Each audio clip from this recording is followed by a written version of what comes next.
So there's two things that I want to cover in this particular video right here. And the first thing is this predetermined turnover right here. All right.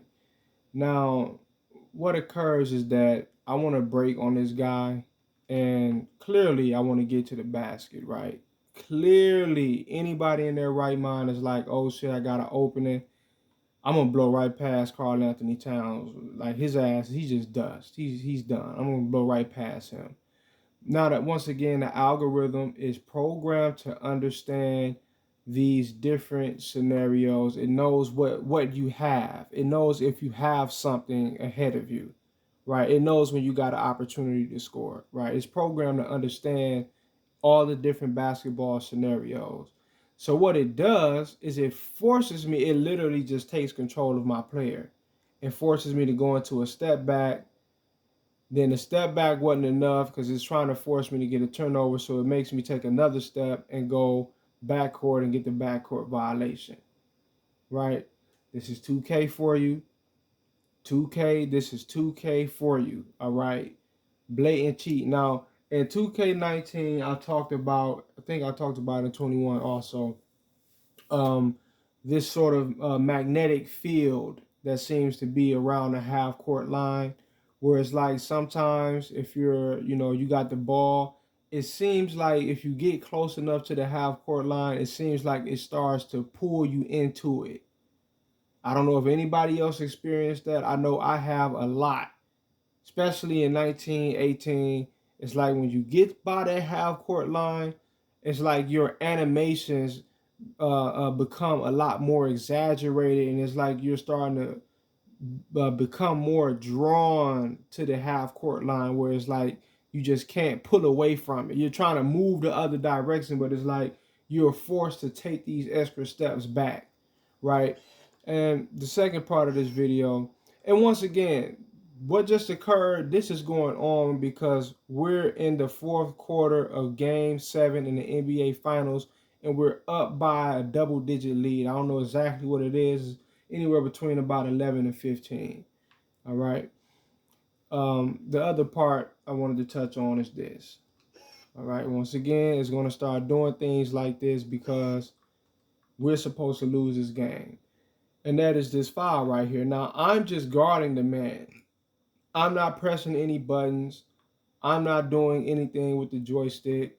I didn't even press Y because I just understood he just couldn't make this shot, right? I understood he wasn't going to make it because you don't have to, in a scenario like this, you don't really usually have to put up a hand or do anything. As long as you're there, he's not going to make the shot, all right? That's just kind of how they have the game programmed. But here's another situation, what I refer to as a bailout.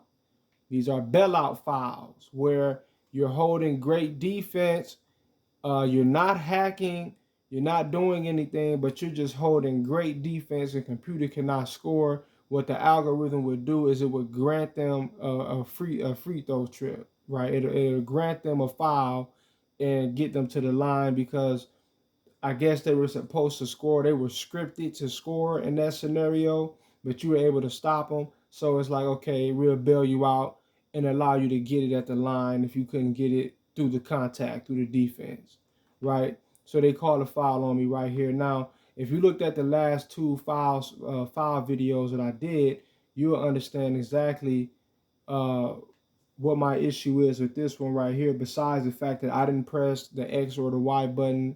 I guess if you're playing PlayStation, it's the square or the triangle, if I'm not mistaken. I haven't played it in years. But